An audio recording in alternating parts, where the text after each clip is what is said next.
Bien, entonces quisiera pues preguntarle, la razón pues la vamos a hacer enseguida. Quisiera preguntarle a alguien de los que estuvo hace 8 días si nos pudiera hacer una pequeña, digamos así como recorder de lo que vimos en la clase pasada.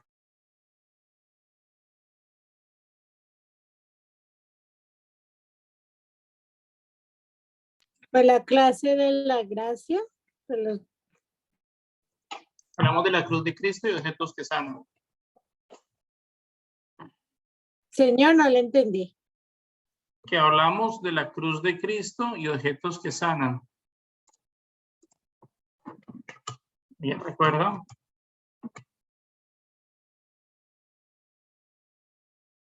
Los sacramentos, ¿sí o no?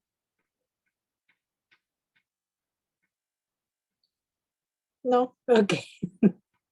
Bueno, la revisa. Bien. Recordemos que cuando hablamos de la cruz de Cristo, miramos un poco el hecho de que la cruz pasó a ser un símbolo precisamente del cristianismo, que fue adoptado más o menos hacia dentro de los primeros siglos de la Iglesia, específicamente en el siglo VI, y en esta adopción que se hace precisamente de la cruz de Cristo, pues viene a recobrar un sentido realmente la cruz. Recordemos que ciertamente nuestra fe se basa en la resurrección, pero no hay resurrección sin muerte. Por eso se convierte en una cruz, pero no es cualquier cruz, porque si bien sabemos nosotros, la cruz que es la cruz de Cristo es una cruz gloriosa, ¿no? De allí que precisamente nosotros busquemos pues tener la cruz como un símbolo importante de nuestra fe. Hablamos de que la fe nosotros se centra específicamente en la cruz como un símbolo, porque pues no deja de ser un símbolo, sino que nos transporta a la realidad misma que expresa la cruz como tal, ¿no? Retomando un poco como fuente también lo que hemos hablado de las imágenes, ¿no? Nosotros, nuestra fe se cimenta específicamente no en una, ¿cómo llamarle? No en un símbolo, sino en lo que representa el símbolo como tal, ¿no? Hablamos de la redención, la importancia que tuvo la redención, y precisamente recordamos esos conceptos de que nosotros somos los que acogemos, la salvación es la acogida que yo hago de la redención del mismo Cristo. Tomamos algunas fuentes bíblicas para hablar precisamente sobre esto de la defensa de la cruz. Hablábamos específicamente de Gálatas 6 del 11 al 14, 1 Corintios 1, 18, 1 Corintios 1, 23, Filipenses 3 del 18 al 19. Y decíamos que otros referentes bíblicos, estos que acabo de mencionar, pues hablan específicamente de que la cruz es una cruz de salvación, no una cruz de maldición como muchas veces nos atacan. Y aparte de esas citas bíblicas, las que ya hice mención hace un instante, que fue el referirnos a todas aquellas que vimos en una clase anterior en torno a lo que se refiere a la, se me escapa, a la defensa de por qué nosotros tenemos imágenes. Bien, y también hablábamos de que para nosotros la cruz también tiene un significado dentro de un sufrimiento cristiano, ya que no sufro por mí mismo, sino con mi sufrimiento a Cristo, el sufrir con Cristo y el ayudarle con ese sufrimiento. Y tomábamos otros pasajes bíblicos que era Colosenses 1:24, Hebreos 12 del 5 al 11 y Filipenses 3 del 10 al 11. Hicimos mención de objetos que sanan. Yo estoy haciendo así como un resumen un poquito muy detalladito, porque la clase pasada no he podido chequear bien, pero posiblemente no fue grabado porque se me apagó el computador. Entonces por eso estoy haciendo como un puente para los que no pudieron estar. Dentro de los objetos que sanan, decíamos que la iglesia, pues como tal, decíamos que Dios es la fuente de todo poder, pero eso no quiere decir que no haya medios que nos permitan acercarnos a esa fuente que es Dios, ¿sí? Que no es que un objeto me sane en sí, sino son los instrumentos que Dios utiliza como tal. Y hablábamos, por ejemplo, del agua de Lourdes, y frente a esta agua decíamos que hay unas fuentes bíblicas también que nos ayudan a defender esto, que son propias de la piedad popular, no están, si yo no quiero creer en eso, no me afecta la fe. Alguien puede decir, no, yo no creo en eso de que el agua de Lourdes y que en este Cristo que llora, o sea, no quiero creer nada de eso, no pasa nada, ¿sí? Y frente a esto, que era el ejemplo que les ponía el agua de Lourdes, tomamos como referente bíblico Segunda de Reyes 5:14, Juan 5:4. Frente a las reliquias de los santos que también nosotros tenemos, que ya pues conocemos bastante, ya expliqué un poco la clase pasada, está Segunda de Reyes 13 del 20 al 21, Génesis 50:25 y Éxodo 13:19. Para los que no estuvieron en la clase, bueno, aquí esas citas bíblicas, después al ver el video puedan recopilar y leerlas para que sepan de qué habla cada uno. Y sobre las imágenes milagrosas que tomamos como referencia Chiquinquirá, la Virgen de Guadalupe y ciertas milagros que se han dado frente a la imagen, conversiones y demás, tomamos como referencia un pasaje bíblico que era Números 21 del 8 al 9. Y por último terminábamos con aquellas personas que tienen esa fe a tocar el manto de alguna imagen, prenda perteneciente a algún santo, alguna reliquia, y se sienten o creen o realmente son sanados. Hablamos del pasaje bíblico de Hechos 19, del 11 al 12, que habla precisamente que San Pablo cogía los pañuelos y las ropas que han sido usadas por San Pablo y tocaban con eso los enfermos y lógicamente permitían a los enfermos se sanaban, ¿no? Entonces, como eso también se convierte en una fuente de poder, no porque el pañuelo en sí sane, sino porque fue algo usado por una persona que buscó y luchó tanto por la santidad al punto de que Dios toma eso como medio para orar. Pero bien, nosotros sabemos que la acción siempre es de Dios, ni siquiera del santo, ¿no? Eso no es herejía. El santo se convierte en un mediador a través del cual nosotros alcanzamos eso que deseamos. Y con eso terminábamos un poco lo de la clase anterior. La clase hoy quiero que empecemos precisamente pues, haciendo nuestra oración en nombre del Padre, del Hijo y del Espíritu Santo. Amén. Vamos a poner en la mano de Dios de forma muy especial hoy nuestra oración de alabanza, de gloria a nuestro Dios, que lo es todo, poniendo en sus manos esa acción de gracias por la vida que nosotros tenemos y también nuestros familiares, poniendo en sus manos nuestros proyectos. Pero también como comunidad queremos poner en sus manos a los misioneros que están enfermos, especialmente a nuestro consejero general, Santiago, para que el Señor también le regale la salud, así como todos los demás misioneros, personas enfermas, amigos de la comunidad, ante esta necesidad que el Señor bien conoce nuestros corazones. Y de forma más que especial, ponemos a las familias de aquellos niños que se han visto afectados por esto que ha pasado aquí precisamente en Texas. El alma de esos niños, el alma de esta persona que ha cometido esto, que nosotros no seamos primeros en sentir odio, sino que ante todo y ante el dolor que podemos sentir, pues Dios tan solo derrame su misericordia, pero especialmente fortaleza ante las familias, amigos y allegados, el cuerpo docente y demás. Que el Señor nos ayude ante todo a tener esa fortaleza en Él, a ser transmisores de su gracia y de su amor, porque si en el fondo nos ponemos a pensar, todo ocurre simplemente por la falta de Dios. Ante esa falta de amor en las familias, ante el desajuste social que hay, es también porque no se conoce a Dios.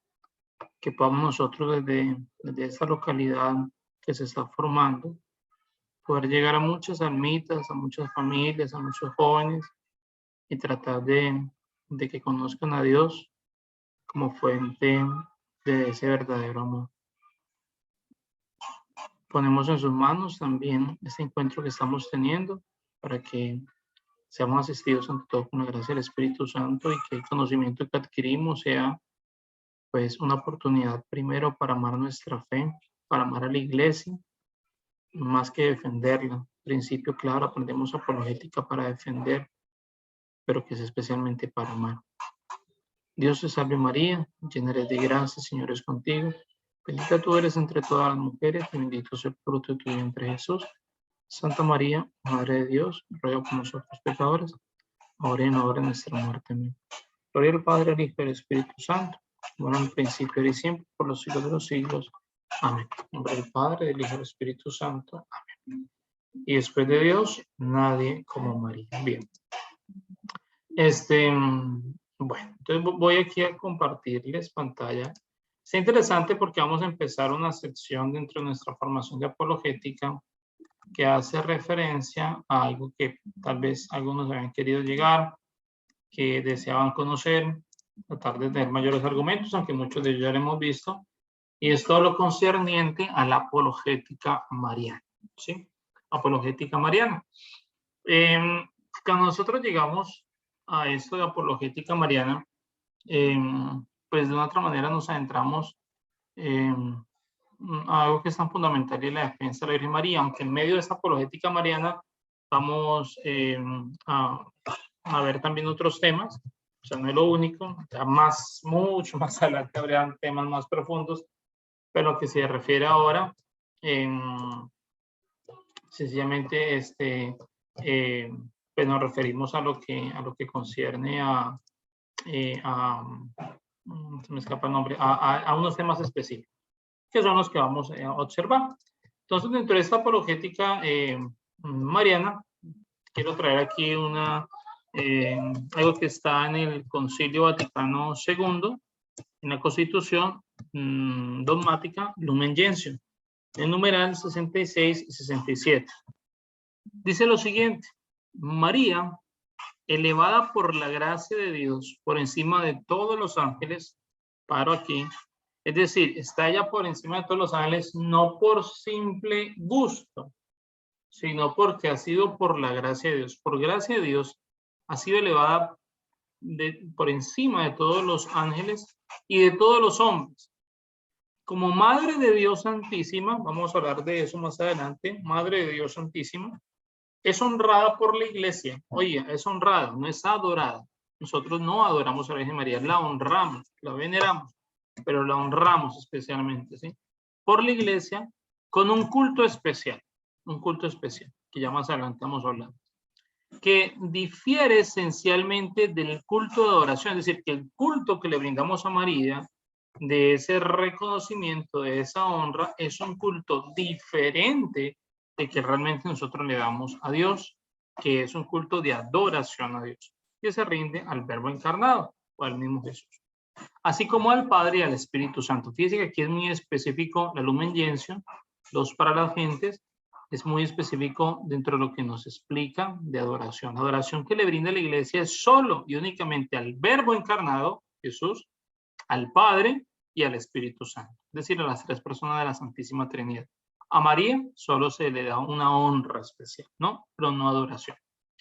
Ese culto enteramente singular, la Iglesia lo aprueba y favorece. Es decir, que está hablando que ese culto que nosotros damos a María, esa honra, esto que hacemos, por ejemplo, en lazos de amor mariano, este tipo de amor que le expresamos a María, es algo que la Iglesia lo aprueba y lo favorece, siempre y cuando no se caiga en adoración, porque no se busca adorar a María, se busca venerar a María.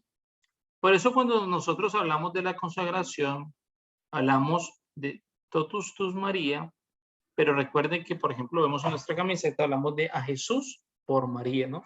Vamos a Jesús por medio de María, porque el amor que nosotros le expresamos a María no se queda netamente en María, sino que cada vez que yo me enamoro de María, me estoy enamorando de Jesús.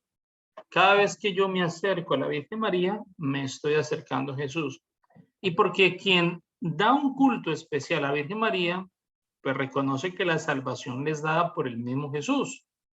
María se convierte en un medio esencialísimo, importantísimo, perdone que yo haga ese énfasis, pero se convierte en un medio muy esencial para alcanzar o para poder nosotros acoger en su totalidad la redención, ¿sí?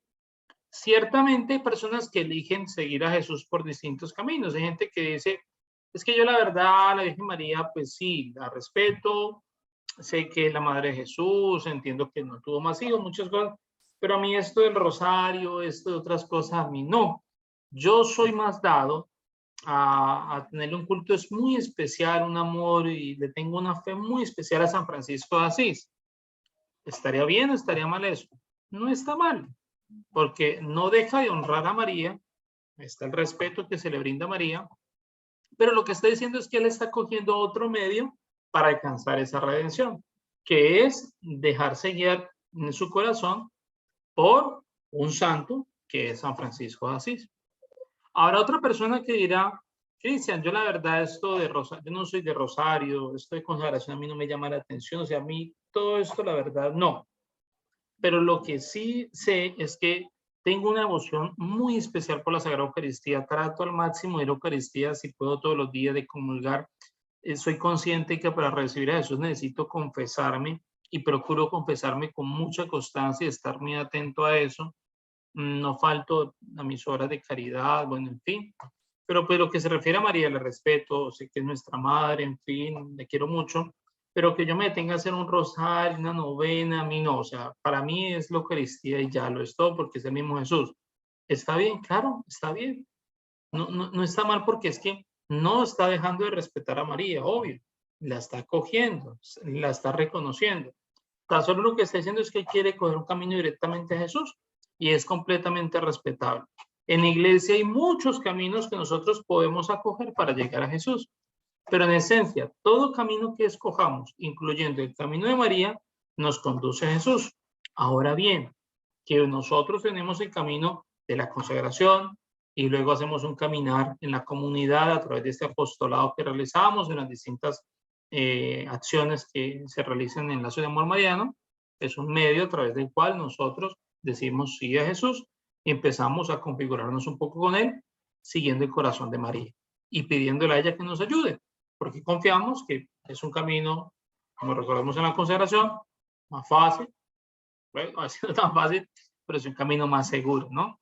Y de otra manera, cuando nosotros nos dejamos guiar por María, nos terminamos enamorando más de Jesús. Pero no quiere decir esto, y vuelvo a hacer énfasis, no quiere decir esto que aquella persona que diga, yo con María no, sé quién es, la respeto, la cojo, en fin, pero no, para mí Jesús lo es todo, es respetable. Y de aquí viene algo que es tan importante y aprovecho la oportunidad para mencionarlo, y es cuando nosotros no nos sentimos seguros del caminar en el que estamos. Porque hay de pronto misioneros que dicen, yo como que estoy en lazos, pero a la vez como que no me siento ahí como que del todo, esto como que no, yo no sé, a mí, o sea, el lazo es muy bonito y todo, pero, ay, yo siento que como que más bien en otra comunidad, como que completamente respetable, ¿sí? Hay personas que conocen de lazos y deciden no continuar con lazos, deciden continuar con algún grupo apostólico, respetable, ¿sí? Que yo no soy mucho de apostolado, yo soy más contemplativo, de ya encerrarme, el Santísimo, pasar horas en oración, intercediendo, respetable, ¿sí? Como hay personas que dicen, yo soy muy contemplativo, pero también lazos para mí lo es todo. Listo, perfecto. ¿Qué es lo importante? ¿Qué es lo importante? Que nuestro camino siempre esté direccionado a Jesús. Bien, perdón que haya hecho este paréntesis, pero un poquito como para aclarar pues algunas cositas que sí son fundamentales. Si después de Dios, nadie como María. Hasta ahí sobre lo que he dicho, ¿hay alguna pregunta, alguna duda? Quien la tenga puede activar el micrófono. Bien. ¿Quién como Dios? Perdón, Cristian. ¿Podrías repetir cuando dijiste quién da culto a María? ¿Qué parte?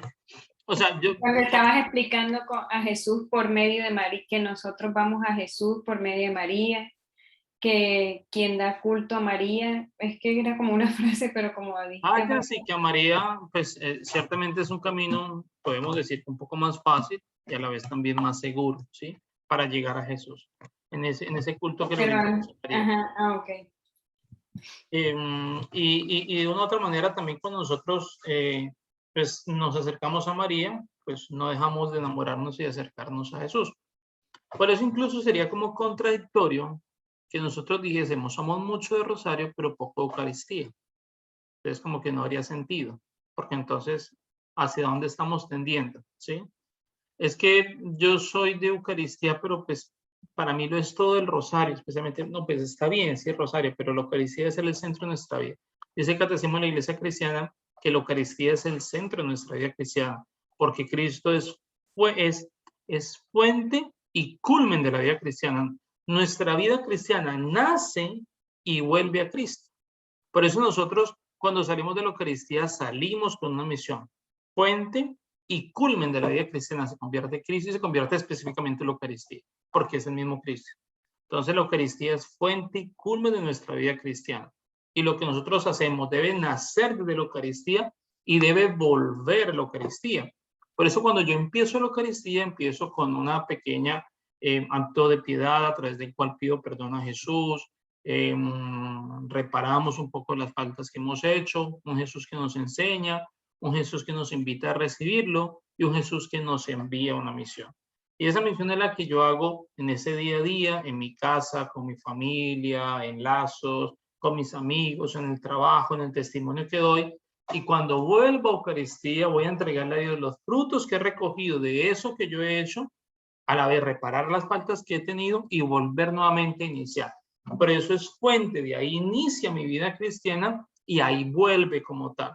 Nacemos en Cristo y volvemos a Cristo. Y lo que hacemos es para Él. Bien, entonces la Eucaristía y el mismo Cristo es fuente y culmen de la vida cristiana. No tengo el numeral, pero sí está dentro del catecismo de la Iglesia Católica. Bien, resulta que es importante aclarar algunos conceptos para hablar esto de apologética mariana, que son algunos temas, ya algunos los conocemos, tenemos de pronto la explicación, habría que mirar algunos fundamentos bíblicos, es lo que vamos a tratar de abarcar el día de hoy. El culto. Entonces, culto como tal es una especie de reverencia que damos a Dios y a los santos por el honor que merece. En otras palabras, pues primero limitamos. El culto se le brinda a Dios y a los santos, ¿sí? Un culto. Aquí no estoy hablando ni de veneración, ni de oración, no. Un culto como tal. Actos que llevan al hombre a exteriorizar esa reverencia.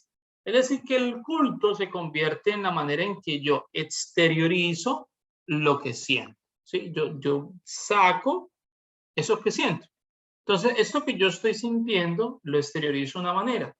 Por eso hay momentos en nuestra oración personal, cuando uno de pronto va al Santísimo y otras cosas, uno como que empieza a sentir esa oración y muchas veces uno empieza a vivirlo, ¿sí? Si tenemos un momento de piedad, de pedirle perdón a Dios por algo, estamos, Señor Jesús, perdóname por todo el mal que yo he hecho. No, uno nunca se ríe pidiéndole a Dios perdón, ¿no? O no, al contrario, uno como que se aflige, como que el corazón le duele. Y uno como que lo siente, y uno puede incluso hasta llorar porque realmente le duele el corazón por eso que usted ha sentido. Y eso usted lo exterioriza, ¿sí? Pero también cuando usted vive un momento de bendición, de alegría, un momento de alabanza, su rostro cambia, viene de pronto expresiones en sus manos, en sus gestos, bueno, qué sé yo, sí, viene una serie de expresiones que nosotros exteriorizamos lo que estamos sintiendo. Entonces el culto es exteriorizar la fe que tenemos. Por eso nosotros decimos que cuando una persona se arrodilla ante una imagen, cuando una persona besa una imagen, toca una imagen, no es porque se quede su fe en la imagen en sí, la imagen se quiebra y se pierde y pare de contar, habrá que conseguir otra imagen, ¿sí? Así ha sido una imagen bendecida por el Papa, pero pues no deja de ser una imagen, ¿sí? Tan solo porque el hecho de nosotros arrodillarnos frente a una imagen, abrazar una imagen, darle un beso, contemplar las heridas de Jesús en una imagen, es porque nosotros estamos exteriorizando lo que en el fondo estamos sintiendo. Y ese ejemplo que hemos puesto, cuando yo cojo la foto de mi mamá y la abrazo y le doy un besito porque la tengo lejos, o cuando yo cojo la foto de esa rosita que me ha regalado ese amor que yo tengo, mi pareja, y o leo esa carta y ay, como que me colma el corazón y cojo esa carta aquí entre mi pecho y le abrazo, ese osito que me regaló, ay, qué rico. Obvio, es interiorizar ese amor que sentimos. No porque mi amor se quede en la foto, se quede en la flor que se va a secar o se quede en el osito, no, ni más faltaba, sino porque realmente estamos exteriorizando algo que estamos sintiendo. La Iglesia señala oficialmente muchas prácticas, aunque cada cristiano movido por su piedad puede realizar algunos otros libre y espontáneamente, que es esto de lo cual yo he hablado, de aquellas referencias que nosotros hacemos. Caramba, nosotros sabemos que en Eucaristía nosotros vamos, hay un momento para estar de pie, para estar sentado, para estar arrodillado, pero es que yo vi una señora que fue y ella va ahí a todas las Eucaristías, ya va ahí de que entra hasta que finaliza la Eucaristía de rodillas, y hasta me distrae. Pues trate de no distraerse. Ella quiere expresar su piedad de esa manera y la iglesia respeta. Fíjese, puede realizar algunos actos libre y espontáneamente. Nos invita a que vivamos en comunidad esas expresiones de fe, obvio. Pero la señora dentro de su piedad, para ella, no sé, y ella siente la necesidad de estar de rodillas y tal vez lo está ofreciendo en reparación por alguna necesidad, bueno, qué sé yo, pues lo está expresando de esa manera y la iglesia lo respeta, ¿sí? Es que para confesarme, pues allá el padre ponen 2 sillitas para que yo me sienta a confesar, pero para mí realmente la confesión es de rodillas, Cristian. O sea, yo realmente voy de rodillas ante el sacerdote porque me duele el corazón. Son maneras de expresar esa piedad ante el sacramento de la confesión y es completamente respetable, ¿sí? Entonces a eso voy, a que la iglesia también dice, caramba, hay expresiones que son libres y espontáneas de las personas, pero que se deben respetar dentro de la prudencia, ¿sí? No es que yo voy a la Eucaristía, entonces yo por piedad llame a la Eucaristía a pleno grito, Jesús, tú lo eres todo para mí. No, oiga, espere, cálmese porque estamos en un acto pues, de comunidad, también hay cosas que pues, requieren cierta cordura y demás, ¿sí? O sea, todo dentro del justo orden y la justa medida, ¿no? Bien, tipos de culto. Yo a veces soy un poquito exagerado, pero pues a veces exagero como para entender un poquito algunas cosas. Tipos de culto. Sean por razón de la distinta dignidad de aquellos a quienes se ordena nuestra reverencia. Es decir, que la iglesia nos está diciendo, y ya más adelante voy a decir en dónde se dijo eso, que las distintas formas de expresión o el sentimiento o la reverencia que se le da a ciertas personas, espiritualmente hablando, dependen de la dignidad que en ellas hay, ¿sí? Y existen 3 como tal. Por un lado está la tría o de adoración. Y ese se le da solamente a Dios. Es decir, que el culto de adoración brindamos solamente es a Dios como tal. A Él le corresponde el culto de adoración. Solo a Dios adorarás. Recuerden esas tentaciones de Jesús en el desierto, ¿no? Segunda expresión de culto. La dulía o de veneración. A los ángeles y a los santos por la excelencia de sus virtudes. A los ángeles y a los santos por la excelencia de sus virtudes. Entonces, que yo soy muy devoto a Santa Bernardita, a Santa Catalina la Bujé, a San Francisco de Asís, a San Agustín, a San Pablo, en fin, es un culto de dulía o de veneración. E incluso es que soy muy devoto a San Miguel Arcángel, en fin, culto de dulía o veneración. ¿Listo?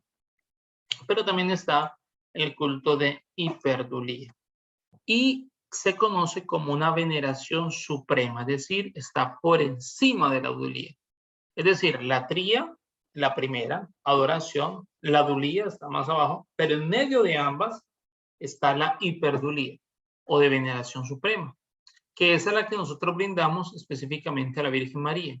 ¿En razón de qué? ¿Y por qué? Porque a María se le da un tipo de culto especial a diferencia de otros santos. Por la sencilla razón que ella es la Madre de Dios. Punto. Para de contar. Ella no es Dios. Ella sí tiene algo como los otros santos, pero súmele que es la Madre de Dios. ¿Sí? Por ese motivo, nuestro culto especial que le damos a María difiere del culto que le damos a los demás santos. ¿Listo? ¿Dónde dice todo esto que usted ha dicho, Cris? Concilio de Trento. En el Concilio de Trento, entre los años 1545 y 1563, está sustentado todo esto que les he afirmado acá. Dice, si la Virgen, espere que esto me deja aquí, okay. Si la Virgen María es la Madre de Dios y Madre nuestra, si es nuestra intercesora y mediadora, oiga, voy despacio. Si la Virgen María es Madre de Dios y Madre nuestra, es decir, es Madre de Dios y también nuestra Madre. No voy a profundizar en Madre de Dios, que yo ahorita voy a llegar a esa parte. Nuestra Madre, recordemos el pasaje bíblico, hijo y a tu madre, madre tienes a tu hijo, en la cual Jesús nos deja a la Virgen María. Desde aquel momento, el discípulo amado, haciendo referencia a nosotros, la acogió en su casa. Bien. Si es nuestra intercesora, como los demás santos, mediante Jesús. Es decir, nosotros acudimos a ella, no porque ella en sí sino porque ella lo comunica a su hijo como tal, a Jesús. Un referente bíblico especialísimo allí, bodas de Caná, intercedió para, ya no es el milagro, ella intercede para que el mismo Dios haga ese milagro, y mediadora ante la Trinidad Beatísima, media la misma situación de intercesión. Es muy justo y propio de hijos agradecidos nosotros que le correspondamos con un entrañable amor. Amamos a María. Por eso especialmente cuando le digan, ¿y usted por qué eso de rosario y de tanto de María, usted qué consagración? Porque amo a María. Esa debe ser la primera razón. Porque realmente en mi corazón yo amo a María. Antes que cualquier explicación, diríamos que la explicación de fondo o la base de toda nuestra expresión religiosa de María se llama amor. Tengo un especial amor hacia la Virgen María. Punto. Con eso yo a usted le resume absolutamente todo. Que por qué hago rosario, que por qué me consagro, que por qué voy a lazos, que por qué, porque amo profundamente a María. Y punto. Ya. Y sabemos que cuando amamos somos capaces de hacer hasta más. ¿Sí? Eso, pongo dos ejemplos. Primer ejemplo, el amor en pareja. Cuando un novio ama a su novia, eso no importa si se tiene que levantar temprano, ¿sí? Para ir a recoger y llevarla al trabajo y acompañarla. ¿Sí? Bueno, aquí en estos países todo el mundo tiene un carro y nadie necesita que lo lleve, pero pues hablemos de esas expresiones, ¿no? Es capaz de hacer muchas cosas y aun cuando ya son esposos, pues se agudiza más ese amor. Ahora pensemos en el amor de una madre o un padre hacia su hijo, ¿no? O sea, si tiene que velar toda una noche porque está enfermo, si debe dejar de comer, si debe dejar muchas necesidades suyas para después, es capaz de hacerlo porque ama a esa criatura. Punto. ¿Sí? Ahí lo resume todo. Que se manifestará en un culto de especial veneración. Es decir, porque amo a María, pues tengo un culto especial a ella. ¿Sí? A ella le pueden añadir, ¿por qué usted? Porque la amo, por eso tengo un culto especial a ella. Es un culto de especial veneración, como merece la reina del cielo. Porque ella, por gracia de Dios, Concilio Vaticano II lo leía al principio, María, por gracia de Dios, está por encima de los ángeles y por encima de los santos. Por eso le brindamos a María un culto de veneración suprema o de hipertulía, Concilio de Trento. ¿Listo? Entonces, recuerden cuando nosotros hablamos de apologética, nos apoyamos fuentes bíblicas, razonamientos lógicos y fuentes magisteriales. Aquí estoy utilizando fuentes magisteriales. Le damos un culto especial a María porque, primero, la fuente magisterial, Concilio Vaticano II, Lumen Gentium, numeral 66-67, fue la primera diapositiva. Ella está por encima, por gracia de Dios, por encima de los ángeles y de los santos. Pero damos un culto especial también a María porque ella se le brinda un culto de especial veneración o veneración suprema, fuente magisterial, Concilio de Trento. ¿Listo? Bien. ¿Así hay alguna pregunta, alguna duda, algo que no haya sido aclarado? Bien.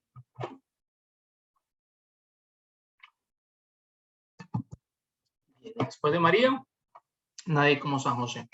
Estaba yo recordando ahora que a San José se le da un culto especial que no recuerdo, pero tampoco está dentro de la fuente que yo consulté. ¿Alguien recuerda en Lazos? Lo hemos aprendido. ¿Cómo se llama el culto que se le da a San José? Protodulía.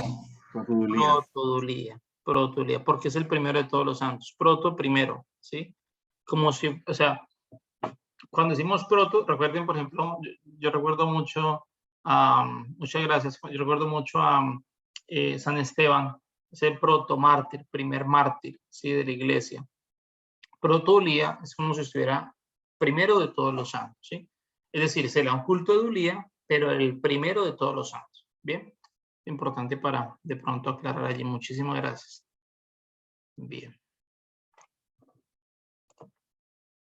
Bien, seguimos. Momentos de la veneración a María en las fuentes bíblicas. Entonces quisiera que me ayudaran, por favor, buscando estos pasajes bíblicos. Obviamente yo cuando pues, estoy en la preparación ya tengo la explicación y todo, pero me gusta que ustedes busquen. Entonces, por favor, si podemos repartirnos los pasajes bíblicos, quien quiera, puede empezar con la primera, con Lucas capítulo 1, versículo 28. Por favor. Recuerden que vamos a hablar de algo importante y es en qué parte de la Biblia podemos sustentar de que realmente a María se le dé una veneración y un culto especial, es decir, que María realmente sea importante. Ya tenemos fuentes magisteriales, ¿sí? Son Concilio Vaticano II, Lumen Gentium, numeral 66-67 y Concilio de Trento. Ahora vamos a ver unas fuentes bíblicas. Entonces, Lucas capítulo 1, versículo 28. ¿Quién la tiene? Y entrando le dijo, alégrate llena de gracia, el Señor está contigo. Bien, fíjense ese primer momento. Alégrate llena de gracia. Es decir, que María estaba llena de Dios, llena de gracia. El Señor, no cualquier Señor, no es el Señor de la esquina, el Señor está contigo. Es decir, que María no era cualquier mujer. El mismo Dios está reconociendo que en María está el mismo, está la gracia de Dios, llena de gracia, no de a poquitos, está llena de esa gracia, el Señor está contigo. Entonces, primera fuente bíblica, el reconocimiento que hace un ángel. Y más, si nosotros miramos un poquito y tratamos de destacar, mirar un poco como el contexto, el saludo que le da el ángel es Salve María, ¿sí? Y salve era un saludo especial que se le daba a los reyes. Por eso desde esa fuente bíblica se puede afirmar que María es reina de los ángeles. Y cuando se le daba el saludo de salve a un rey, no era como cuando nosotros llegamos y saludamos a los demás. Hola, ¿qué más? No, el saludo a un rey implicaba usted hacer una genuflexión, es decir, solamente doblar usted una rodilla, y agachar su cabeza y lógicamente saludar, ¿sí? Lo hemos visto un poco en películas de caballería, un poco en la Edad Media, ¿sí? Entonces, salve María, ¿sí? Esa fue la manera en que el ángel saludó a María. ¿Y por qué la saludó así? Porque estaba llena de la gracia de Dios, porque Dios estaba con ella. Entonces, fíjense cuán importante es eso. Segundo momento bíblico, Lucas, capítulo 1, versículo 42 siguientes. Otra persona. Si alguien leyó, trate de ceder el paso a otros para que otros lean. ¿Listo? ¿Quién? Señora Yolanda, ¿tiene el micrófono activado? Sí. Okay. Y exclamó en alta voz, bendita tú eres entre las mujeres y bendito el fruto de tu vientre. Oigan, eso es tan importante. Fíjense que aquí Isabel, llena del Espíritu Santo, exclamó. No fue por simple, no, fue llena del Espíritu Santo. Llena del Espíritu Santo exclamó. Bendita tú, ella, María, bendita tú entre las mujeres. Cuando habla de las mujeres, está abarcando a todas. Ella, de manera especial, bendita entre las mujeres. Y aún más bendito y bendito el fruto de tu vientre. Es decir, lo que van a hacer de ese vientre. Es decir, que lo que hay en el vientre de ella es algo que realmente tiene un valor especial. Por eso incluso Isabel, llena del Espíritu Santo, llena de Dios, reconoce a María como superior incluso a ella misma. Bendita tú entre las mujeres. ¿Listo? Vamos a ver Lucas 1:47. ¿Quién como Dios? No hay como Dios. Y mi espíritu se goza en Dios, mi Salvador. Palabra de Dios. Gloria a ti, Señor Jesús. ¿Alguien tiene otra traducción? Lucas 1:47. Yo puedo también leerla. Sí. Dice acá, y se alegra mi espíritu en Dios mi Salvador. Pero estaba leyendo el siguiente versículo. Sí, por favor. Y dice, porque ha puesto los ojos en la humildad de su esclava. Por eso, desde ahora me llamarán bienaventurada todas las generaciones. Fíjense cuán importante es esto, ¿no? Es lo que nosotros decimos en el Magnífica, ¿no? Es aquí que me llamarán bienaventurada todas las generaciones. Y nosotros bien sabemos que bienaventurado tiene una connotación especial a nivel bíblico, ¿no? Los bienaventurados, los que heredarán el reino de los cielos. Recordemos Mateo 5, en la parábola de Jesús, las parábolas, bueno, la enseñanza de Jesús en la montaña, ¿no? De las bienaventuranzas, ¿no? Bienaventurado es aquel que alcanza realmente esa salvación, quien alcanza realmente esa redención. Entonces aquí que me llamarán bienaventurado todas las generaciones, todas las generaciones.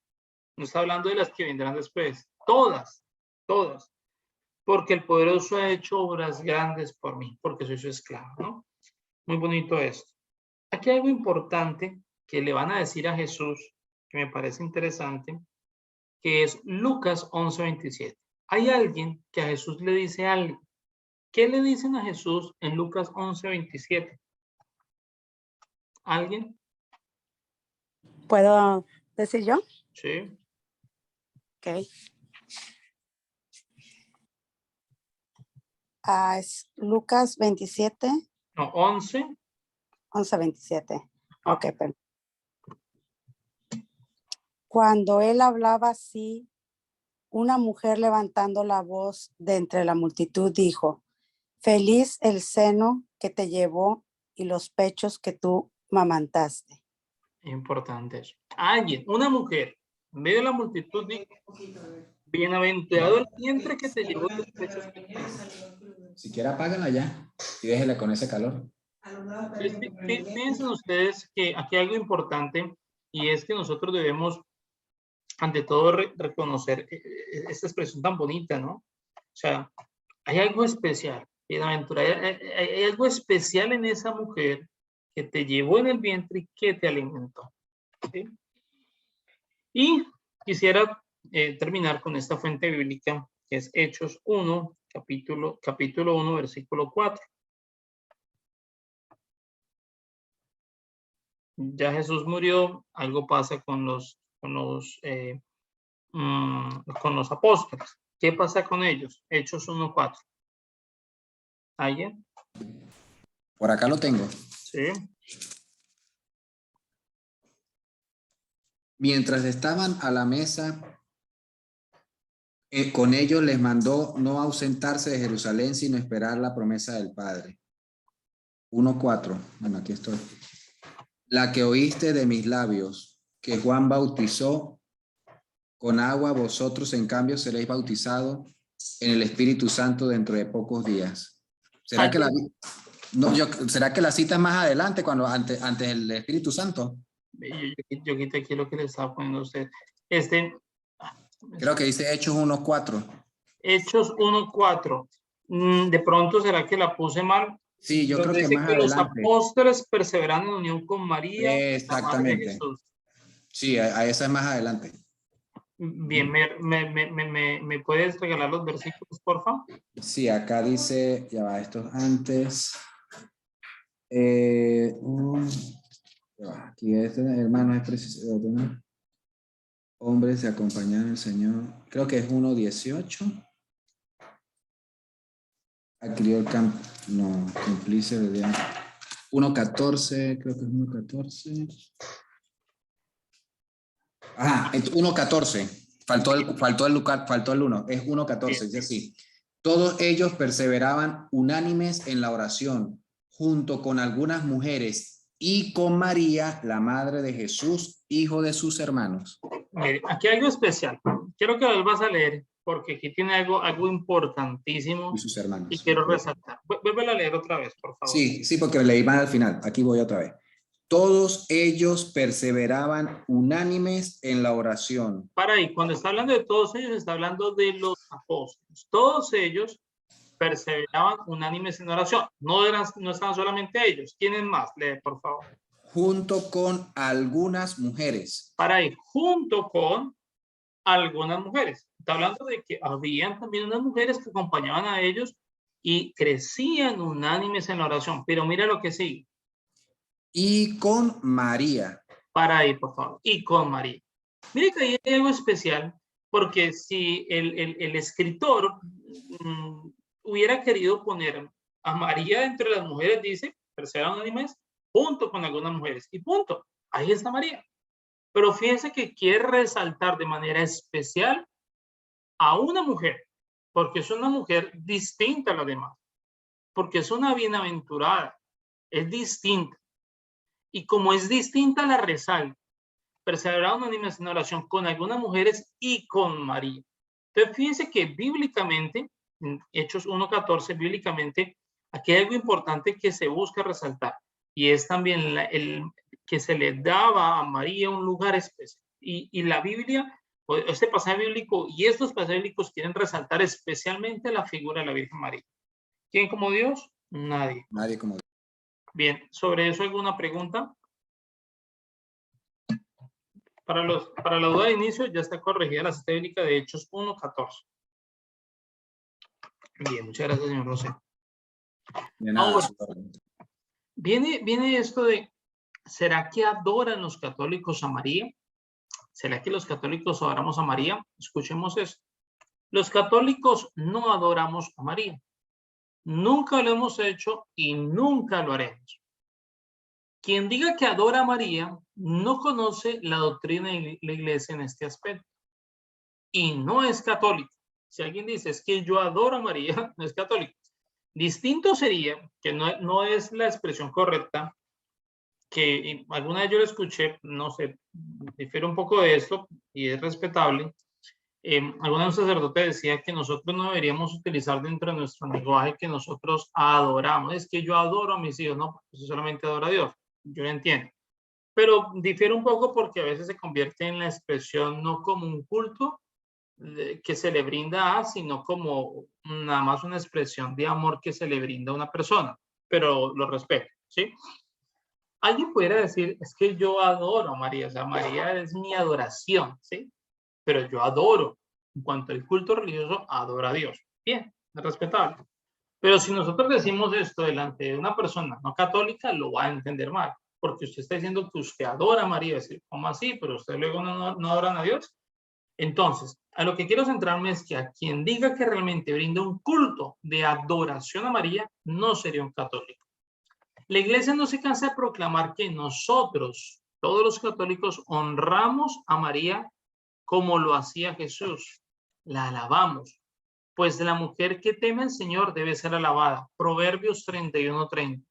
La mujer que teme al Señor debe ser alabada. La mujer. Y la proclamamos bendita, cumpliendo la profecía bíblica de Lucas 1:48, que ya hacíamos mención en su momento. Pero la adoración es única, propia y exclusiva de Dios. Entonces nosotros no adoramos a María. Quien diga que la adora, no sería un católico. Bien, entonces para aclarar un poco esto que de lo cual pues hemos venido hablando, pero nos sobra hacer pues referencia. Ok, otro temita ya importante dentro de nuestra apologética mariana. Se le debe dar a María el título de Madre de Dios. Recuerdan que yo he venido hablando y les dije más adelante, hablamos un poquito de eso. Aquí quiero hablar y he puesto así como las palabritas, quiero que ojalá las grabemos para entender un poco esto. ¿Se le debe dar a María el título de Madre de Dios? Pilas con esta primera idea. Es el Espíritu Santo quien se lo da por boca a Isabel. Oiga, Isabel, llena del Espíritu Santo, dice, leemos un momento Lucas 1:47. He aquí, Lucas 1:42 y siguientes. Bendita tú entre las mujeres y bendito el fruto de tu vientre. Isaías 1:43, Isabel llena del Espíritu Santo llamará a María, Madre de mi Señor. Cuando aparece esta expresión, Madre de mi Señor, ese Señor, si ustedes miran su fuente bíblica, aparece esa S con mayúscula. Vayan a sus Biblias y corroboren y verán. ¿Por qué aparece una S con mayúscula? Porque dentro de la traducción griega es fundamental el término Kyrios. Y cuando aparece este término Kyrios, importante esto, Kyrios es la traducción griega de Adonai, que sería en hebreo. Es decir, que si nos vamos a la fuente bíblica de donde surge esta expresión que nosotros la leemos en español, sería como Madre del Adonai. Y no sería, o sea, por eso no es cualquier señor, Madre de Adonai. Madre de Adonai, Madre de Dios. ¿Listo? Importante eso, hablándolo desde un punto de vista bíblico. Por eso no es cualquier señor. Vuelvo y repito por si de pronto alguien se me perdió con el juego de palabras. Cuando vuelvo, los que ya comprendieron lo que yo he tratado de dar a entender, perfecto. Los que pronto quedan allí con dudita, vuelvo a explicar. que nosotros cuando leemos en la Biblia Lucas 1:43 aparece porque la madre de mi Señor, cuando habla de mi Señor, se refiere a un Señor específico. Está hablando del mismo Jesús, del mismo Dios. Y esa S de Señor está en mayúscula. Es decir, si se resalta en mayúscula es porque debe ser algo importante. Si nos vamos a la fuente o de donde surge esta expresión, en griego sería Kyrios. Y si vamos a remontarnos un poco más a la fuente bíblica desde el hebreo sería Adonai. Por eso nosotros conocemos como madre de Adonai, ¿sí? Adonai como madre de Dios. ¿Listo? Eso es lo que yo estoy hablando de la fuente bíblica. Ahora, ¿qué se me hizo el mouse? Ahora, ¿qué se me hizo esta parte? Aquí está, perfecto. Es que me salté. De acá, pasamos acá. Ok. Esta misma palabra, Señor, Kyrios, es utilizada por la Virgen unos versículos después para decir: proclama mi alma la grandeza del Señor. Vuelve nuevamente. Proclama mi alma la grandeza de Dios, de Adonai. ¿Listo? Entonces, como para entender un poco esta fuente bíblica. No quiere decir que María ha creado a Dios. Importante eso. María no crea a Dios. Y Jesús no es una criatura. Jesús es el Hijo de Dios. Bien. Quiere decir que llevó en su vientre y encarnó, dio carne. La humanidad de Jesús la toma de María. ¿Listo? Su carne y su sangre es tomada de María. Bien. La divinidad no se la da María. La divinidad es porque él mismo es Dios. O en pocas palabras pudiéramos decirlo, ya que el Hijo procede del Padre, es que su divinidad viene del Padre, ¿sí? Entendiéndose eso, el Hijo procede del Padre, ¿bien? Entonces, esa divinidad de Jesús procede del Padre, ¿sí? Le es propia por el Padre, ¿sí? Pero no se la da a María. María le da solamente la humanidad, ¿sí? En el siglo III, Orígenes la llamaba la Theotokos, que es la fiesta que nosotros los cristianos católicos celebramos el 1 de enero. Todo 1 de enero, fiesta de guarda. Decía un obispo: quien no vaya el 1 de enero a Eucaristía comete pecado mortal, porque se celebra la fiesta de Madre de Dios, Theotokos, Madre de Dios. ¿Listo? Jesús como Dios es increado, no es criatura,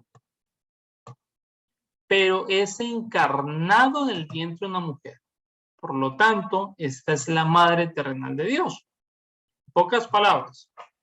Si Jesús es Dios, ¿por qué la segunda persona de la Trinidad? Sabemos y aceptamos que Jesús es Dios y María es la madre de Jesús. Por ende, María es la madre de Dios. Pero el hecho de que María sea la madre de Dios no quiere decir que ella como madre le haya dado la divinidad. No, le dio solamente la humanidad. La divinidad le es dada por el Padre. Bien. Y hasta el mismo Martín Lutero, padre del protestantismo, reconocía a María como madre de Dios. Y yo ante eso quisiera leerles algunas cositas interesantes de Martín Lutero. Creo que ya en algún momento he leído otras, pero me parece interesante leerles a ustedes. Dice Martín Lutero: las grandes cosas que Dios ha realizado en María se definen en esto: ser la madre de Dios. Más adelante va a decir: y ningún hombre, ni siquiera el demonio, quien tiene que saber cómo puede suceder que una mujer virgen pueda encinta sin varón, pues porque ahí actuaron las tres divinas personas. La obra debe ser realizada por las tres, aunque esa actuación divina cabe únicamente en la persona del Hijo. Imagínense que, o sea, qué fundamento hay aquí en lo que está diciendo. Me parece muy interesante. Porque ahí actuaron las tres personas divinas. La obra debe ser realizada por las tres, aunque esa actuación divina cabe únicamente en la persona del Hijo, porque nace, ¿sí? El Hijo como tal. Otra expresión de Martín Lutero: a José le cabe un gran honor ante Dios. A él le fueron confiados el Hijo de Dios y su madre, es decir, la Madre de Dios. Así José es un carpintero que actúa como cualquier hombre de pueblo y que trabaja en lo oculto, pero quedó escrito para nosotros, para que sepamos que Cristo vino y que su madre fue virgen, aunque bajo el velo de esposa se ocultaba la virgen antes y después del nacimiento. Lo afirma Martín Lutero. María permaneció virgen, pues tras sentirse madre del Hijo de Dios, no deseó ser madre de ningún otro hombre, sino permanecer en la gracia, de esa gracia que hablará. Hay un sermón que da Martín Lutero el 15 de agosto de 1522. Dice lo siguiente: no cabe duda de que la Virgen María está en el cielo. ¿Cómo ocurrió no lo sabemos. Es suficiente saber que ella vive en Cristo. Más adelante va a decir: María es la mujer más encumbrada y la joya más noble de la cristiandad después de Cristo. Ella es la nobleza, sabiduría y santidad personificadas. Algo que dice en Navidad en el año 1531. Nunca podremos honrarla lo suficiente, aun cuando ese honor y alabanza debe serle dado de un modo que no falte a Cristo ni a las Escrituras. Es lo que la Iglesia ha insistido tanto. Año 1537. Ninguna mujer es como tú. Tú eres más que Eva y Sara, bendita, sobre toda nobleza, sabiduría y santidad, refiriéndose a la visitación, a la fiesta de la visitación. Y en un libro de oración pequeño que él tenía, en el año 1522 escribió eso. Ella es llena de gracia, proclamada ser enteramente sin pecado, algo excesivamente grande, para que la gracia de Dios la llenara con todo bien e hiciera de ella libre de todo mal. Entonces, como entre los escritos personales de Martín Lutero, que como Dios, nadie como Dios. Bien. Ok. Algunos dicen que María solo fue madre de Jesús, pero madre hombre, no madre de Dios. Pilas con eso. En la teología aparece un término que yo sé que ustedes seguramente han escuchado, que es la unión hipostática. En teología, unión hipostática. ¿Qué es eso, unión hipostática? Que en Jesús no se puede separar la naturaleza humana y la divina, porque no se puede poner a un Jesús más humano que divino, ni como ha pasado en la antigüedad, querer resaltar a un Jesús más histórico que ni divino, ni tampoco se puede poner a un Jesús más divino que humano. Jesús fue 100% humano, menos en el pecado, fue 100% divino, ¿sí? Pero en él se da esa unión hipostática, no se da de forma separada. Y como en él se da esa unión hipostática, por ende, María es madre de Jesús hombre, pero también es madre de Jesús Dios. Decir que María es madre de Jesús solamente como Jesús hombre, solo humano, es caer en la herejía que yo ya les hablé hace un tiempo atrás y que algunos cuando les pregunté sobre en el examen sobre el cisma de Oriente me salieron con estas palabras de nestorianismo y yo no, pero eso fueron las herejías. Cuando decimos que María es madre de Jesús hombre y de que Jesús fue más hombre incluso, caeríamos en una herejía de nestoriano o nestorianismo. Y esa herejía fue condenada en el concilio de Éfeso en el año 431. O también caeríamos fácilmente en una herejía, la herejía del adopcionismo, como adopción, como si hubiera adoptado al mismo Dios. Esa herejía no tuvo tanto, tuvo un fuerte, pero fue el naciente de otra herejía que ya tuvo mayor fuerza, que fue la herejía del arrianismo, de Arrio. Y esa herejía del arrianismo fue condenada por dos concilios. El concilio de Nicea en el año 325 y el concilio de Constantinopla primero en el año 381.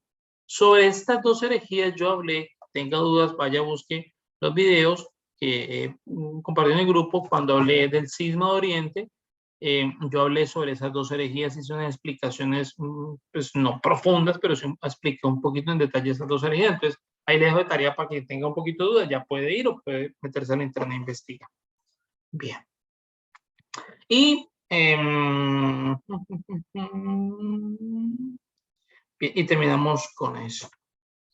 Al existir en Jesús una unión hipostática, es decir, al no poderse separar las dos naturalezas de Jesús, María dio a luz no solo la parte humana de Cristo, sino a toda la segunda persona de la Trinidad, llamada a partir de este momento el Hijo. Importante esto, importantísimo esto. María dio a luz no solo la parte humana de Cristo, sino que dio a luz al mismo Dios. Por eso es Madre de Dios.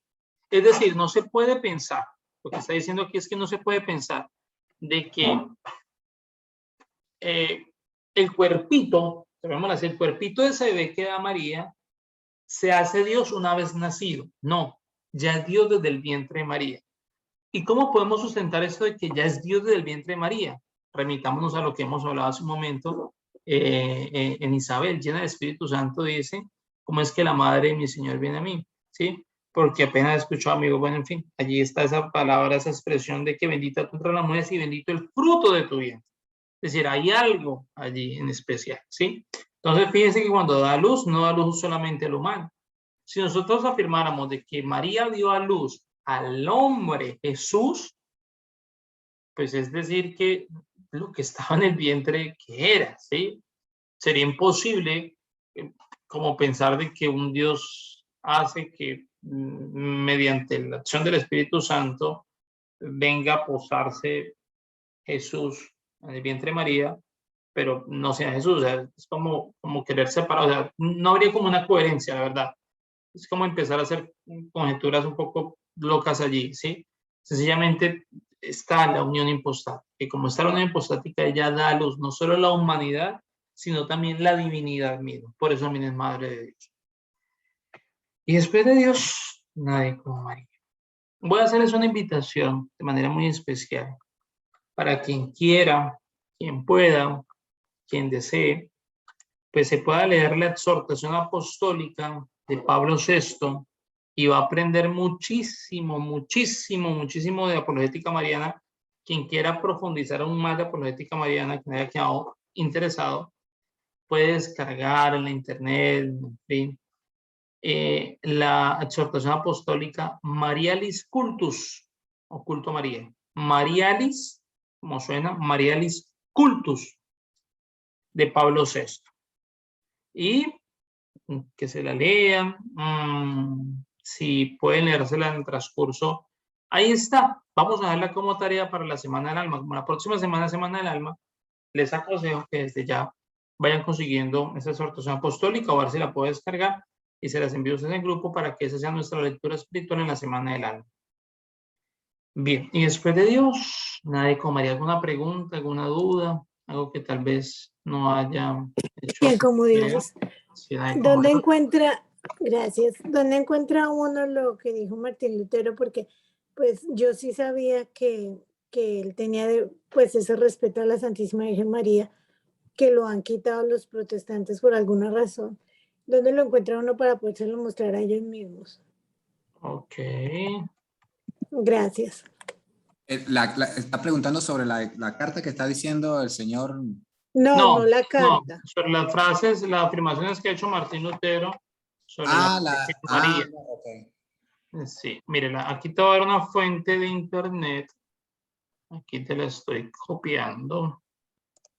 Incluso no solamente están esas, sino otras que yo les había copiado desde hace mucho rato. En el chat les estoy enviando esa página para quienes no pueden ver el chat porque pues, de pronto no ven el chat porque van a la grabación. Esta es la página. ¿Listo?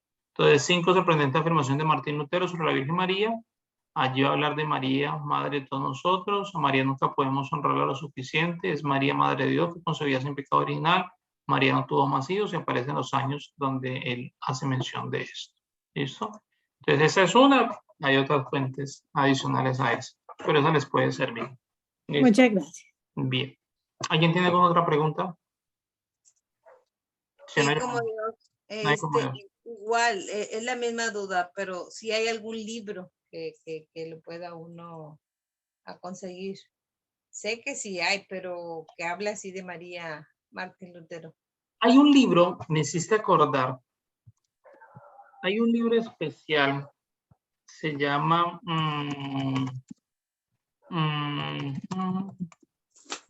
del padre, mire, le voy a recomendar este libro. Casualmente, este libro lo venden en, no es que le vaya a hacer propaganda, pero este libro lo venden en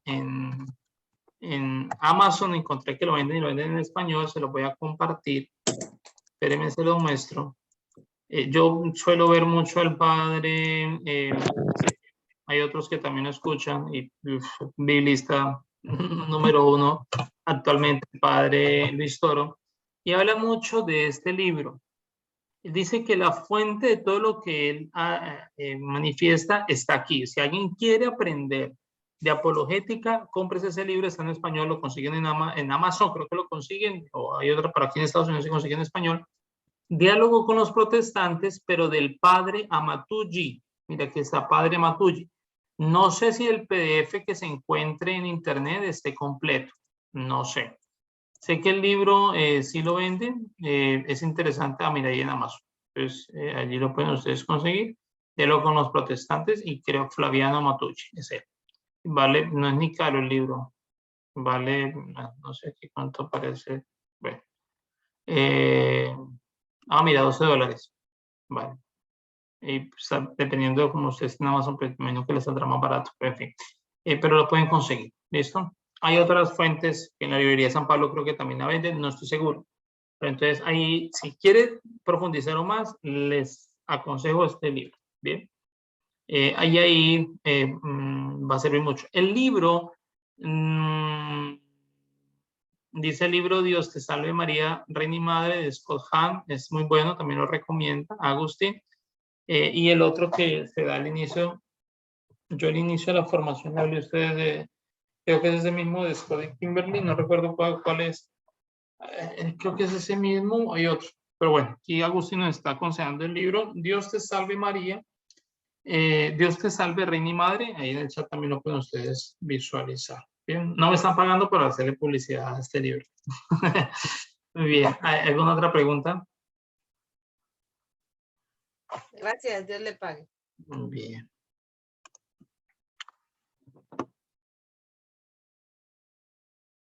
Bueno, entonces vamos para aquí.